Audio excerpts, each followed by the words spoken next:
Today on the pod, I've got a garden design and landscaping business. They're doing about 2 million online, but they're about to go through a bit of a change. One of their key marketing team is leaving to go on maternity leave. And so I've got the owner of that business with me to discuss what they can do with their marketing, how they maybe need to evolve. It's going to be a really interesting chat, this one. And as you will notice, I haven't got my headphones on, which can only mean one thing. Let's get into it. Welcome to Grow with Evergreen, the podcast designed to help you grow your business by providing practical insights into all things paid media, creative, and digital strategy. Every episode, we help home, garden, and lifestyle brands with their growth challenges by delving into their business, dissecting what they're doing, and defining a digital growth strategy they can take and deploy into their business. Let's get into it. Hello, beautiful people. Welcome back to Grow with Evergreen. Today, as you will have noticed, I haven't got my headphones on, which only means I have got my guest physically with me in person. Sheena, how are you doing? I'm very well, thank you, Aaron. Thank you so much. Well, look, I'm delighted. I'm really excited to have this conversation. We've only done very few in-person podcasts. So I'm still getting used to this format. I'm having to remember to look this way as well as look at Darren, but it's going to be good fun, this one. So for our viewers, for our listeners, I just want to set the scene in terms of Sheena's business, because it's a really nice one, this. So as I said, it's a garden and landscape services business. You work primarily across Oxfordshire. Yes. Right. We're doing about 2 million online turnover now. Been going for over 20 years. Employ 30 people. And we've got some marketing challenges. And as I said at the top, one of your key marketing assistants is leaving on mat leave in a few months. And so you've come on the pod today really so that we can have a chat about what it is you're doing. I've got a whole bunch of questions in terms of what you're doing with your marketing and how you're doing it, and maybe things you're not doing and maybe you should be doing. But you said on your the application that it really focus and knowing what to do at what time is a key challenge. So we'll get more into that. You're also working on, we said in the pre-chat, but you're working on a new website at the moment. So we'll get into a little bit of that and we'll look at what that looks like. And then the big one, as is the case with every guest, it's actually a case of, well, how do we increase those leads? How do we get more leads coming into the business ultimately so we can grow? Because you've got growth plans. You want to kick the business on and further grow by about 50% in the next 3 years. So we've got pretty ambitious growth plans. We want to grow. You are spending a few pounds a month. Well, you are spending a few thousand on marketing at the moment. I'm going to want to know where you're spending that, so we'll get into that. And then we've got some questions, which again we can get into. Right. So, Darren, firstly. How are you doing? You good? Yeah, I'm good. It's nice to see someone in person. Isn't it just? Yes, exactly. It's a different thing, but it's great to change up the form. I like it. I'm liking this. We've said it before. We said it a few episodes ago that we quite liked having someone in person. So this is going to be good fun. Right. So Sheena. So, right. Okay. Firstly, just give us a flavour then of the business. So you've been going for 20 years. You said you run it with your husband. I do now. You do now. Right, okay. Yeah. So just give us a flavour. So for everyone listening and watching that doesn't know of the brand, the brand is Oxford Garden Design. Yes. Just give us a sort of a synopsis. What is the business? What do you do? Who do you do it for?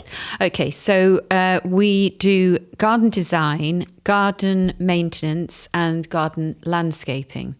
And you earlier on you said we're primarily in Oxfordshire. Well, we are an Oxfordshire-based company, but we also cover Buckinghamshire, Berkshire, Gloucestershire, the surrounding counties. Sure. Because the projects that we do tend to be larger projects. So that we were finding we were restricted by just staying in Oxfordshire. I mean, that's a luxury if you can. Sure. So, and the people that work for us, a lot of them work in different parts of the county. So it's not a problem. We can travel. Sure, yeah. We can travel. So how many, so what you said you're working on pretty significant projects. So how many projects at any one time are you working on? At any one time, we would be working in sites in Oxfordshire, and this would be just landscaping. Sure. Between 7 to 10. 7 projects. Okay. It's probably 7 would be accurate, but sometimes if it's a smaller little thing, sure. It could be. And what's the kind of give us an idea of what's a typical project? So if someone picks up the phone and then you end up working with them, just give us a classic example of the sort of thing you would do.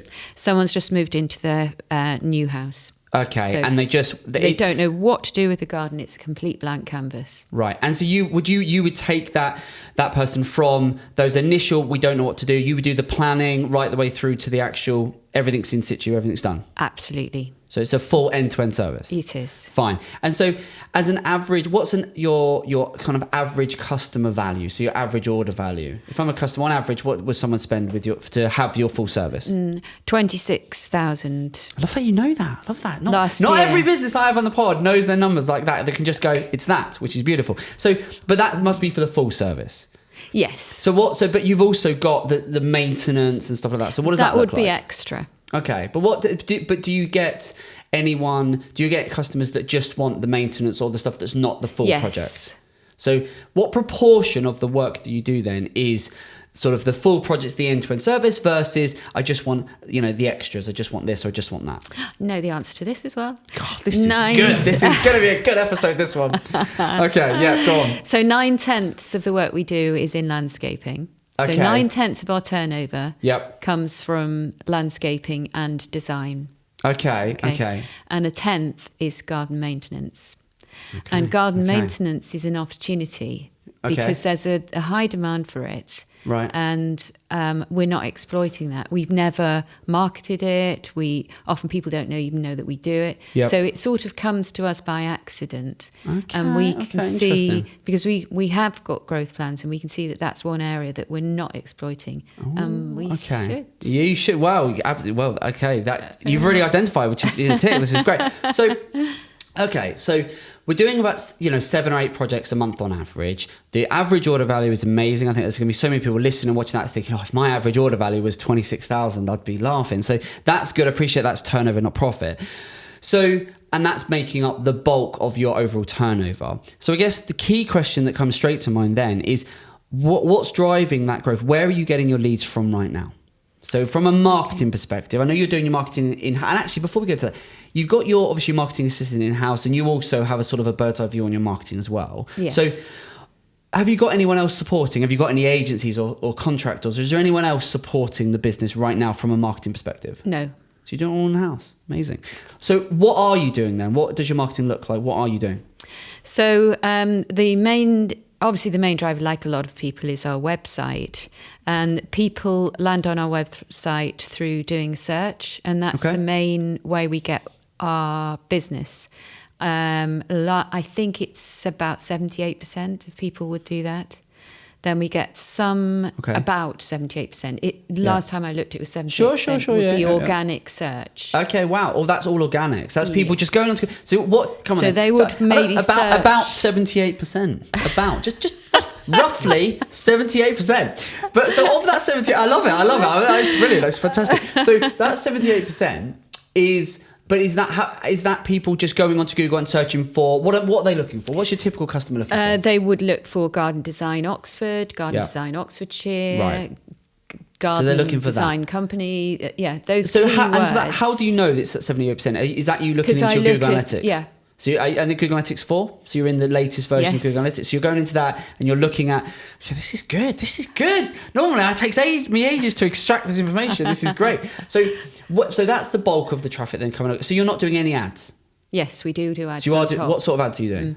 We do Google ads. So you are running some Google ads? Yes. So what proportion of the leads is the Google ads? Do you know that? That is it's a 15%, I should stop saying. Okay. So 15%. So that what, and then the rest is made up through socials and a few other odds and sods. Yeah. Okay. So 15%. And what are you spending on Google Ads at the moment? We've just reduced it now. I think we're spending. I think it's £600 a month. Okay, all right. So you're not really spending very much. No, because we decided that wasn't the way to go. Because when you look at, it's not just about the quantity of leads, of course, it's about the quality. Of course, always, yeah. So we looked at the quality and we weren't getting very good leads from Google Ads. Okay. So the quality was coming from people who'd searched directly for one of the search terms. But you're, of course, the big thing that you've got, which again is quite smart, but is your brand name. Yeah. is there's buying intent behind that. It's exactly that. So it's oxfordgardendesign.co.uk. So Oxford Garden Design, that is, if I'm in around Oxford, that is exactly what I might search, or some synonym or variant thereof. So that must be interesting. When if you look at do you know what Google Search Console is? Do you know what that is? Google Search Console. That's where you can see your data. So you've got Google Analytics, which is going to tell you the traffic and what people do when they're on the site. So which pages they visit and stuff like that. Yes. Google Search Console is another tool from Google, free to set up. And it will tell you your data, performance data, as well as your search visibility. So it will tell you how people are finding what they're searching for. You won't get much of that from Google Analytics, but you'll get a lot more of it from Google Search Console. Do you use that? I have done in the past. So that will be a treasure trove. And I would imagine your marketing assistant, who's more in the weeds than you are, should be using that. I would hope they're using that, because that will give you a really good overview of how people are searching for and how people are finding the website. And what I would normally say to that is, what's really important to understand is how much of that is branded versus how much is unbranded. Now, for you, that's going to be near impossible to do, because your brand name is basically an intent-based search term and vice versa. So that's going to be interesting, but it would still be good for you to know how. So it'd be definitely something. One of the takeaways I would take away from this today is go into Google Search Console or get your assistant to do it, and actually look at what volume of searches are you coming up for, and for what terms, and how much of it is that brand or very close thereof search term, and how many other kind of searches are you coming up for. And even things that would be really interesting to know would be how many people search for Oxford versus Oxfordshire, versus how visible are you for, as you say, the other surrounding counties. And the whole point of this is to just know and get a sense of, as a business, how visible are we, and what potential is there for growth. Because this all comes back to, right now, having 78% reliance, if that is the case, on organic is good, because that's essentially that you're not paying for those clicks, they're free clicks, the quality is going to be there. I would imagine because you've been going for 20 years, you're very established, you're well known, you're respected, etc. Because you've got all that, you've got that sort of history and legacy. That's going to be paying a large weight into how visible you are as a brand, and that's going to be leading to a lot of inquiries. You're going to have also built it into what's going to be coming across as organic is the referrals, the recommendations, the word of mouth, so and so I saw this, or I saw it's all of that stuff that is going to be feeding into going, well, who is that coming? Let me go and search for them. Oh, this is them. So you're going to have that. But when we're thinking about growing the business, and if we want to grow at pace, what we're going to need to think about is, okay, how are we going to be able to grow that very intentionally? Is there the option to really scale that up? And this is, for me, is where what I don't like about this is that having such a reliance on a single channel. I wish I could make notes. Because well, you better watch this back, don't worry. Yeah. No, that's exactly our problem. So we've tested the water by doing quite a lot of work on Gloucestershire garden design. Okay. And doing in exactly the same way that we do Oxfordshire garden design. Okay. As in its own website? Yeah, it's got its own website. Oh, so it's got its own. And it's been really difficult to. Okay. Well, it will, because is it a standing start? Is it a whole fresh new domain? Standing start. So you've got a lot of work to do. Exactly that. We have got a lot of work to do. So that will be, and again, okay, that's interesting. I've got some thoughts around that. So again, Google. So as we're thinking about growing this business, what we've got to do is, from the very outset, we've got to understand what is our reliance on the different pillars of digital marketing. I speak about this a lot on the pod. We've used a concept that I wrote more than a decade ago called the backbone of digital marketing. It's essentially a premise of, it's like doing a SWOT analysis for your marketing. So it's going, what essentially are our strengths, our weaknesses, etc. And the reason this is super powerful is you know that 78% of your visibility is coming from organic. You've got a modest reliance on paid, so quite small. And then what I would be looking to do for this brand is thinking, well, what are we doing to nurture so the backbone concept is very simple. It's essentially saying there are only 4 ways you can grow this business online. So the B for it's basically bone. It makes up the acronym BONE, so which stands for backbone. So the B stands for the traffic you're buying. So right now, 15% of your leads, so relatively small part. You're only spending a few £100. So we're doing very, very little with the traffic we're buying. for the reasons you've said, you haven't been able to get the quality. Okay, fine. That would be worth investigating. Well, why and what? Because if someone is going organically and searching on Google, it's arguably the same user is going to be then seeing that as well. So if you're getting the quality organically, there's no reason why you shouldn't be getting the quality from a paid perspective. And I would argue from a paid, you can actually be more targeted and specific because you can go after specific search terms. You can go after specific demographics, specific audiences in specific areas, even to postcodes. So for you, thinking about you're targeting a more affluent customer, you can, and we have got clients where we are actively targeting very specific towns, areas, postcodes, because we say they are our ideal customers. They're who we need to get in front of. And if in those areas they are searching for this, we absolutely want to be in front of them because we know they would have the budget, frankly, to buy our product or service. So whereas that, from an organic perspective, much more difficult to do. So the first one is what the traffic you're buying. It's truly understanding that and doing a deep dive into it. Then it's the traffic you're owning. And by own, it's your brand, your brand visibility. So it's the people that know of you, are searching for you by brand, searching for your name. Now, again, because you've got a search intent brand, this is where there's going to be some crossover. So there's that. Then it's the traffic you're nurturing, which is through social media, for email. So it's people you're building know, like, and trust with. Yeah, yes. So it's making sure, what are we doing with email? What are we doing with social media to and with our referral partners to make us remain top of mind and build know, like, and trust? Because if I'm doing a garden design project, and I'm sure you'll know this, I might be thinking about that for a year or two before I'm doing it. You know, you and I had a conversation before we started recording this, and I was saying, yeah, I might need your services at some point. And it's exactly that. For me, this is, the nurturing side of this, of what you want to do is be capturing people through search and then nurturing that with that customer, building a know, like, and trust, remaining top of mind by using the other channels.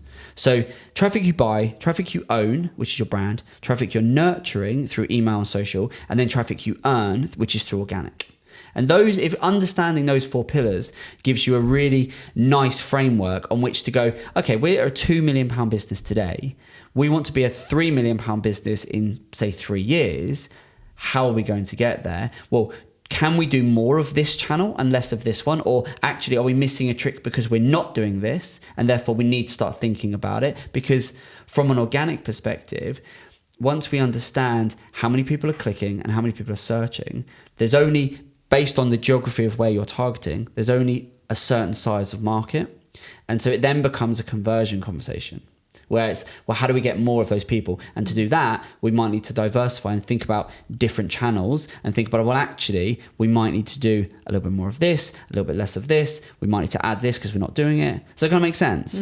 Totally. Yeah. And that's the sort of, so that's very interesting. We can sort of, start to think about. So of the leads, and I know you've brought some paperwork in with you as well to go through. So of the leads that you're getting now, then, how many leads are we getting? Is it when you think about where you want to grow the business, what do you consider to be your biggest sort of conundrum or marketing challenge? Is it the volume of leads, or is it the quality of the leads? Where do we think the biggest issue is? It's a bit of both, I'd say. Yeah.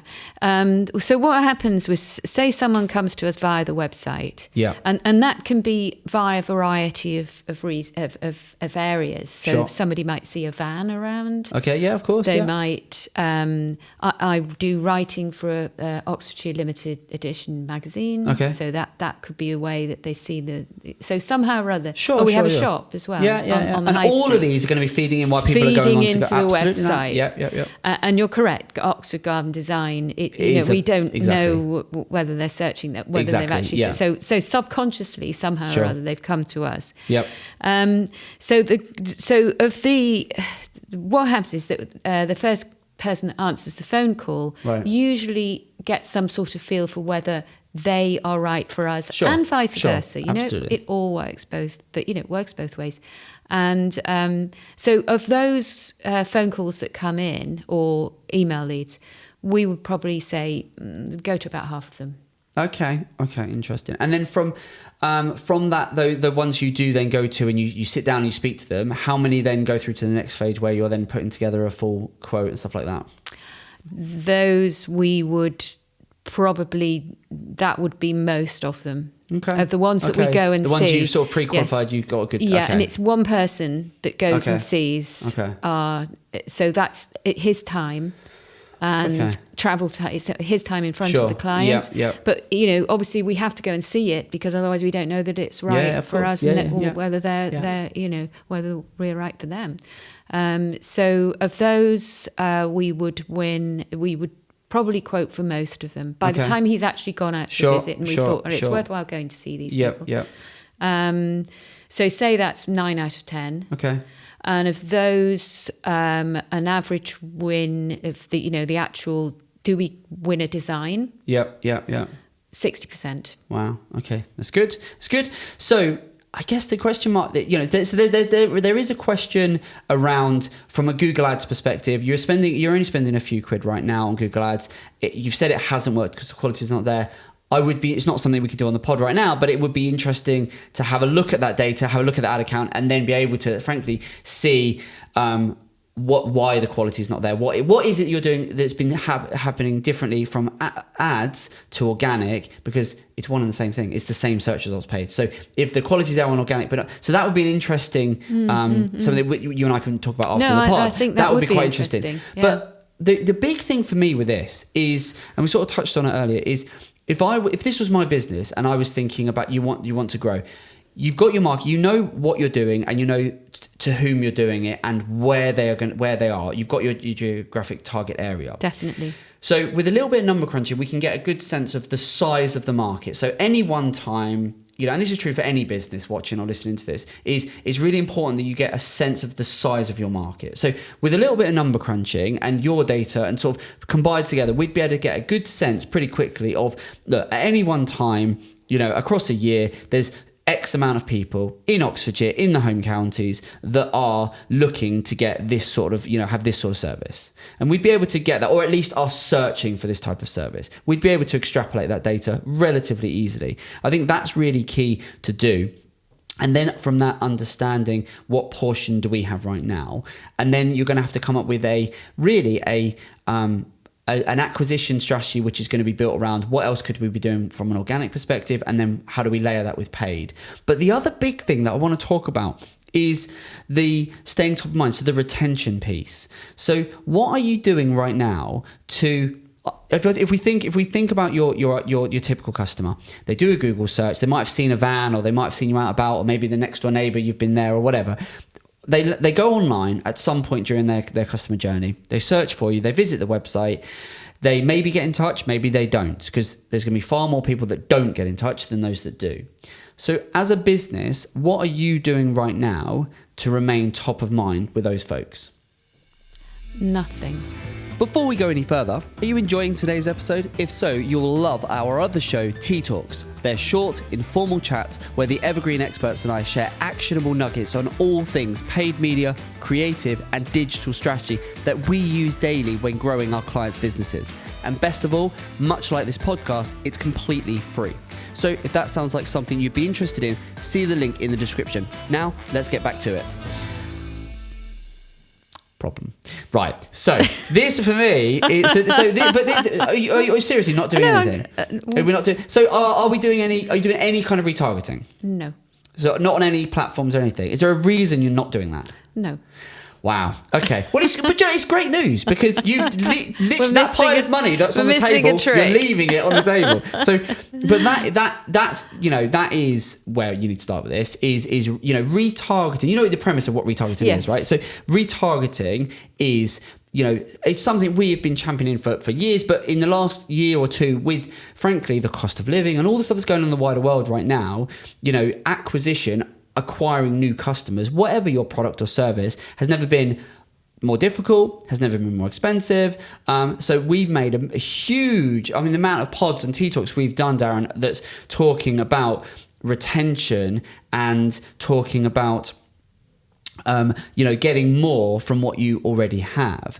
And I think if you've got good volumes coming onto the website and good brand awareness, what we need to be doing through a myriad of different channels is staying top of mind. Because as you said, if you think about your typical customer, they might search today and they're doing a little bit of research, but actually they might then not do anything for 3 months, 6 months, a year, and so if this was my business, what I'd be doing is thinking, well, one, how can I stay top of mind? And two, what can I be doing with, what am I doing around data capture? So are you doing anything? If I go on the website right now and I have a look around, are you doing anything to capture my data, to sort of encourage me to sign up to emails or anything like that? Yes. Okay, so we are doing a bit of that. So what are we doing? I'm going to go incognito and I'm going to go up and I'm just going to see what I'm greeted with.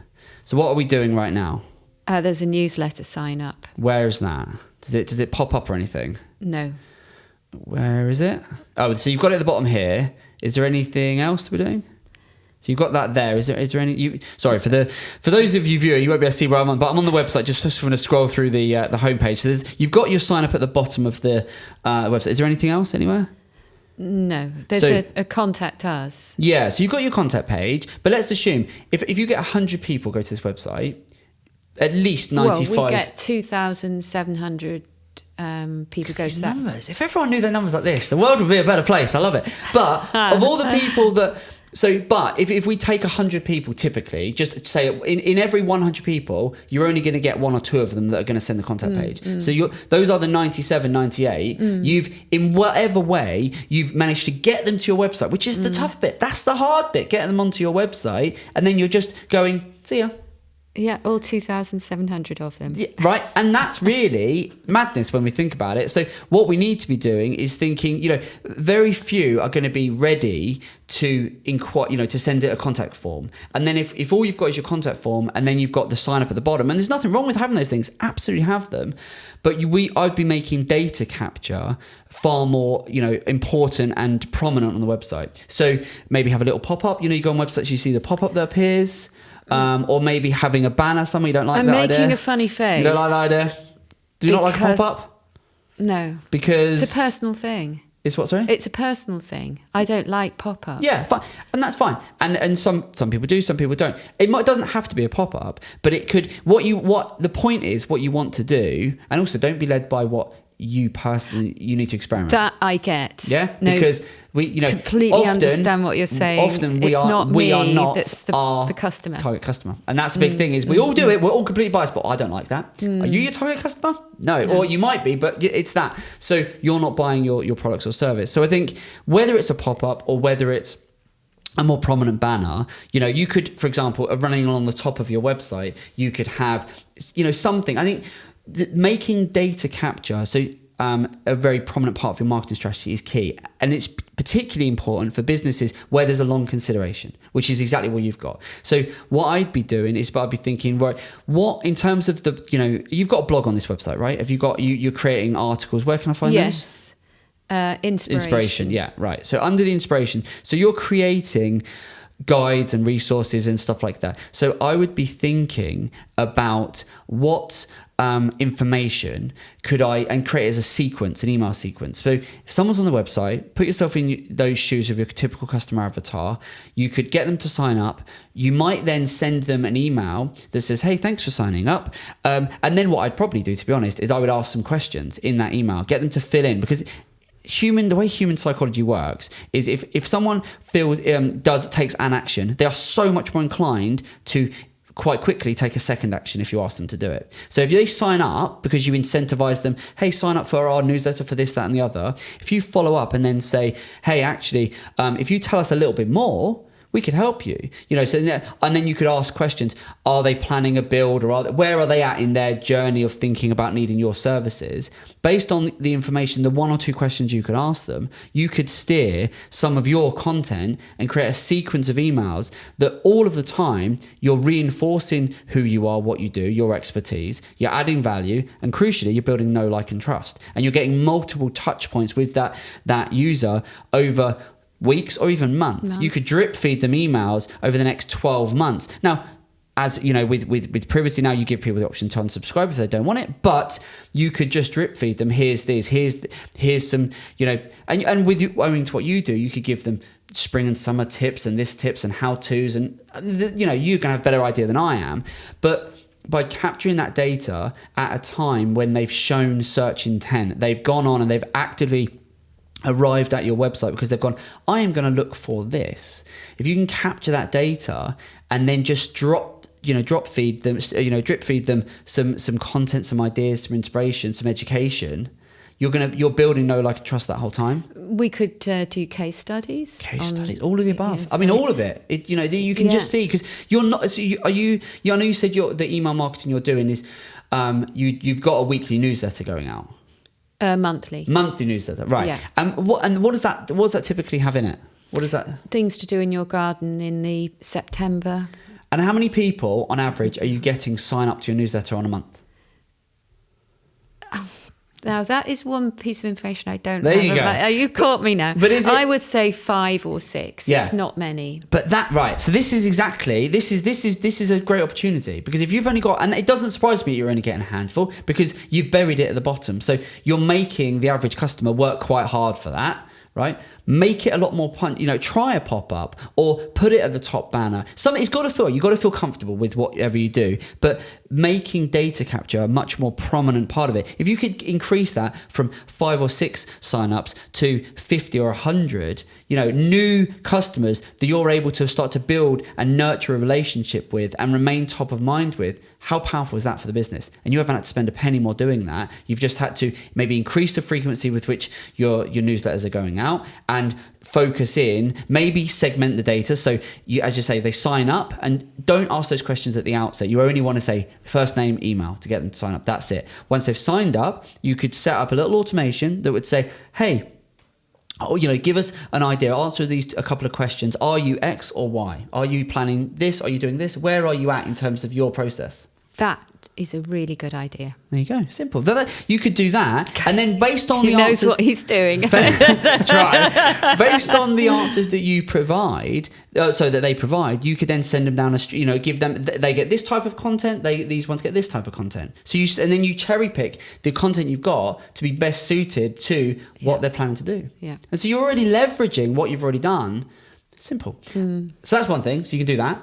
The other thing is, and this is what I would definitely be doing, with your paid ads, you've got the option to do retargeting. So with Google, you can do retargeting. So what you can do, anyone that comes onto the website, you can essentially then re-engage that user based on, you could set up some audiences to essentially remain top of mind, so that you could run some display. There's all different types of campaign types within search that would, instead of running search campaigns solely reliant on just what they search for, you could actually set up audiences and set up campaigns that are focused more in and only show to those folks that have been on your website.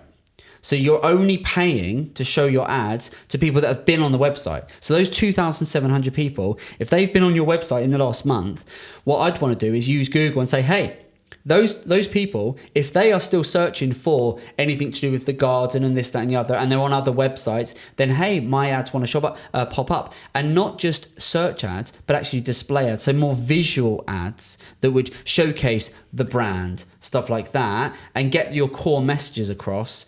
But you're only doing it to the audience that have already raised their hand and been on your website. And because you're doing that, it only costs you pennies. Because you're not going out to Joe Public, you're not going out to everyone. You're saying, I only want to go out to people that have been on my website. Because if they've been on my website, there's a likelihood that they've got an interest in what we do. Yeah? So that's another thing you could do. No, that's brilliant. Yeah? So this is really, simple really stuff. worth. You definitely should be doing that. Yeah. Then, Meta. So Facebook and Instagram, are we doing anything on those platforms? No. Nothing. Are you doing anything organically or nothing at all? Oh yes, we have a yes we so do.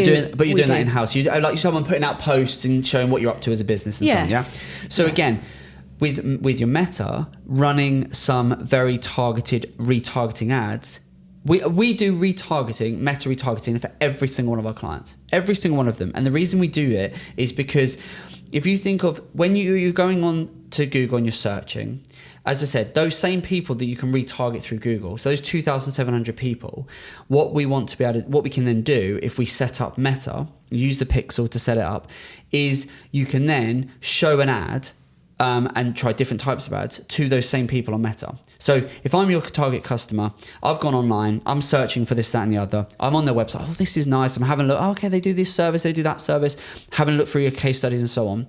I leave the website, as 97, 98% of people are going to do.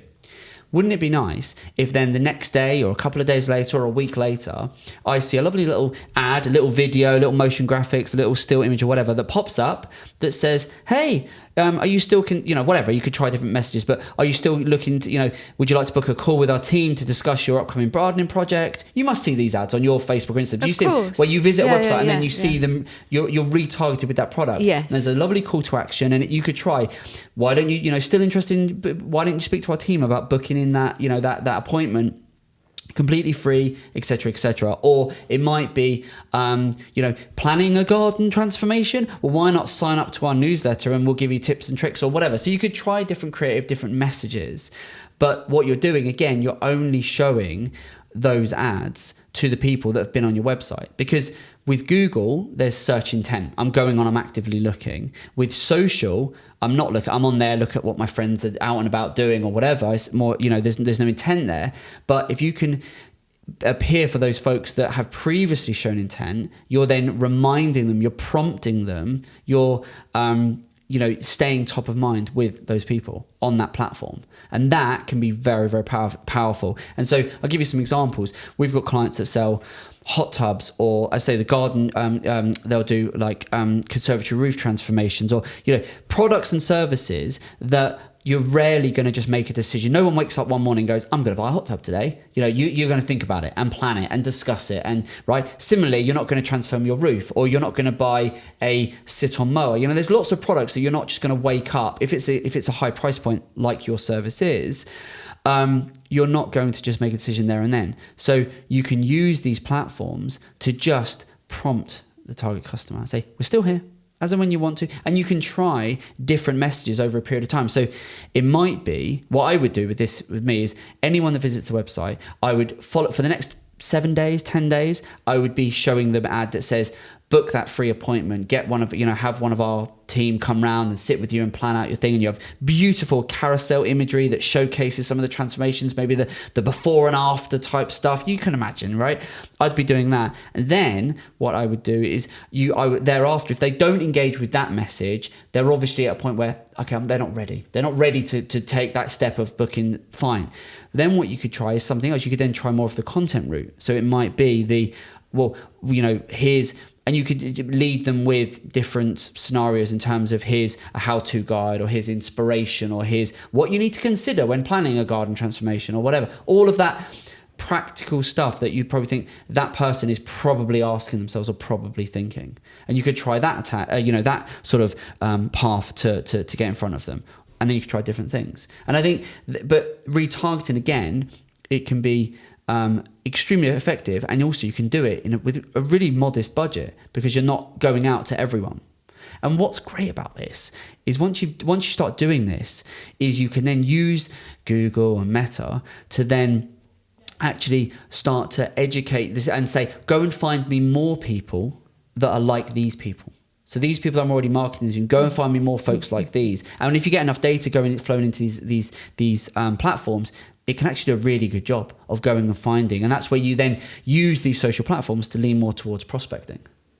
So that makes sense? Yes, it does. Giving you totally food for thought. I can see sense. you sort of but we've tried it, you see, and it didn't work. The Facebook advertising. Okay, interesting. But was it retargeting? It wasn't retargeting. No. See this because and I think that's the thing, because and the reason, and that's classic, and I hear that a lot. And the reason it doesn't work, and it makes, if you think about it logically, if you are going on to say a Facebook or an Instagram and you're going to run ads, and if anyone's boosting posts, just don't do it, please. It's wasting your money. So just don't boost posts. But for any, if you're running Google ads, Facebook ads, and you're just going out to anyone and everyone, even if you say, right, I'm going to run a campaign and I'm just going to run it to Oxfordshire and I'm going to run it to this demographic and this, you could do all the good stuff that in theory go, that all makes sense. I'm targeting Oxfordshire. I'm targeting this, these type of people. I'm targeting this. I'm targeting those that are interested in this, home and the garden. And you think, well, that's ticked all the boxes.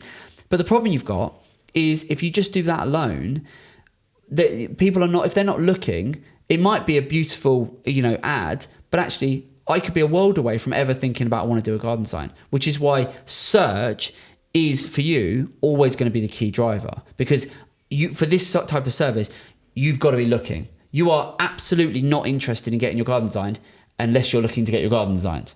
That is a fact. And there's so many services that are like that you have people have zero interest in their marketing until they need their marketing. Otherwise, I could have the best marketing offer in the world, but if they're not interested in talking about their paid media and marketing, they have no interest in talking about it. Same with garden. If you're not in a position where you're thinking, I would need to redesign my garden, doesn't matter. You could have the most beautiful transformations in the world. No one's going to care.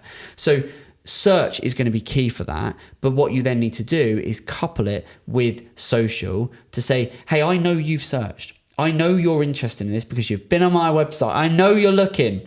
Therefore, I want to just prompt you and stay top of mind. Go, I'm here. When you want to reach out, when you want to have a chat, I'm here. Book a call. Also, if you're not ready to have a call yet, well, let me just ease you along. Let me ease you in by giving you this, by giving you this, by giving you this. And there's lots of creative ways that we haven't even touched on. You could do that, to get more of their data. So getting them to sign up initially, then giving them ebooks and, online resources in exchange for more information. Tell us more about your upcoming project. It turns a generic lead into a warmer lead, and you ask them 5 questions. What are you planning to do? When are you planning to do it? What's your budget? In exchange for, we'll give you a top 10 tips guide on how to ensure you do your project well.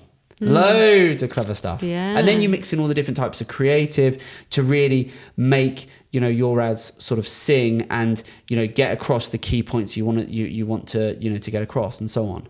So there's so many things you could be doing here. It's so exciting. But I think from a retargeting is please, as that is a no-brainer. You need to be doing that. You absolutely need to be doing that.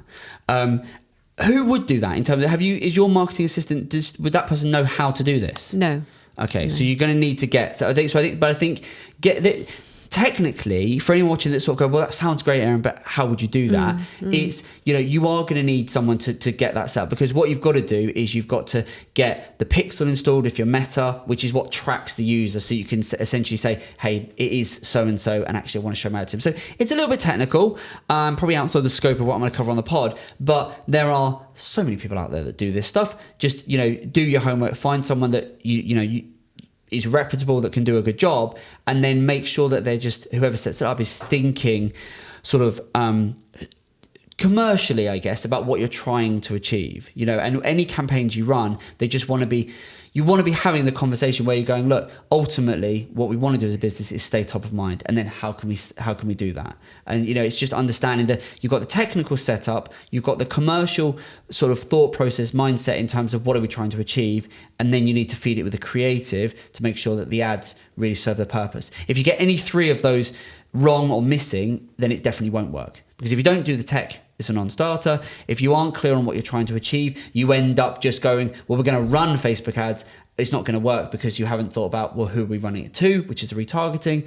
And if the creative's not on point, then you end up getting in front of the person, but you don't convey your message, and they don't therefore take an action that you want them to make. It makes sense? Useful? Makes total sense. I feel like I've done a lot of rabbiting, but hopefully some of it's making sense. So, because you're using, in terms of platforms, you said Pinterest. You're using all the platforms. Yes. But only organically. Yes. See, again, another one for you, Pinterest. Is so visual. That would be incredible from, with some ad budget, very targeted, that to convey the transformations could be a beautiful thing. That is a whole other platform.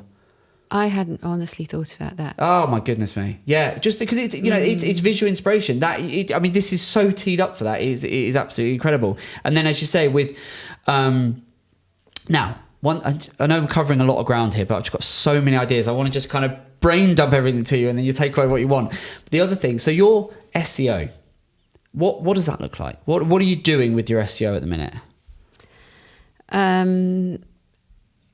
So we do with blogs, really. Blogs, okay. And so for example, we do blogs like how to find a garden designer. Okay. Yep. Things that you might want to consider before having your garden designed. Garden design ideas. those keywords, Yep, we will yep. then write a blog about. Okay, fine. Which is good, and then you will be capturing quite a lot of traffic through doing that, and so that's good. I think. Oh, go on. I was going to say you'll never guess what our top. Go on. I bet it. Yeah, is it really random? Our top blog is. Go on. Are coffee grounds good for the garden? See, it's unbelievable. That is so often the case that when you're creating lots of content, you'll get ones that are just really random. Then you'll go, and that will go. And so it's important when you are looking at your traffic and your visibility that you almost you separate that, you put it to one side, because otherwise you go, well, we're getting masses of traffic, and that's actually so. Is all of the blog content you're saying? No, we look at that as well. You look at it separately? Yeah, we look at all the different blogs. And the 2,700 you mentioned, does that include all the blogs? Yes. Right, so what's important to do is separate that and go, because you might be getting 2,700 people come to the website, but actually, if someone's looking for, coffee grounds in the garden, that is a world away from there being any commercial intent. Yeah. So understanding actually how many people am I getting to the website, because, and this is why it's important, because, and again, so that this is where you get into the weeds on this, because if you're getting a lot of traffic for that, you might not want to repixel those people, because why would you want to show that you pay to retarget people that are looking for coffee grounds and this and that? Absolutely not. What you've got to do in terms of, if everything sits under your garden inspiration part of the website, when it comes to pixeling the traffic and retargeting, you're going to need to think about which parts of the website do I want to retarget for and which ones don't I? Because if I'm on the blog, if I visit the site because I'm looking for coffee grounds for the garden, that is not someone that I'm going to want. That's not really a potential customer. Whereas if it's someone looking for Oxford garden design or garden designers or stuff like that, absolutely. So again, what you need to then do is segment the traffic up and understand how to do that. But yeah, I think that's good. A couple of suggestions I would do, which again, for anyone that if you're say listening and watching in, you can go on the website, see what I'm talking about. You've got beautiful imagery on the blog, on the inspiration section, but I've got to hover over to see all the words. Don't do that. So what I'd be doing is have that actually show without needing the hover. Okay. Because if I scroll this, just looking at this, all I'm seeing is a bunch of really nice imagery. I don't actually know what this has got some cottage garden design ideas. I wouldn't know that unless I hovered over it. So I would actually have that as showing there all the time. You'll get a better click through it if you do that. Because otherwise it's so easy to scroll past, and I have no idea that is to do with garden pond ideas. I could hazard a guess because there's a pond in it, but I have no clue. And so it's more from a user perspective than from Google's perspective, because Google understand what it is. But I think you'd get better performance out of these if you showed the at least the title, maybe not all the tags, but at least the titles of the posts. Yeah, you're right. Yeah. Blimey, we've covered some ground. So there was a few questions that you asked towards the end of the... Can I ask one now? Go on, yeah, please, yeah.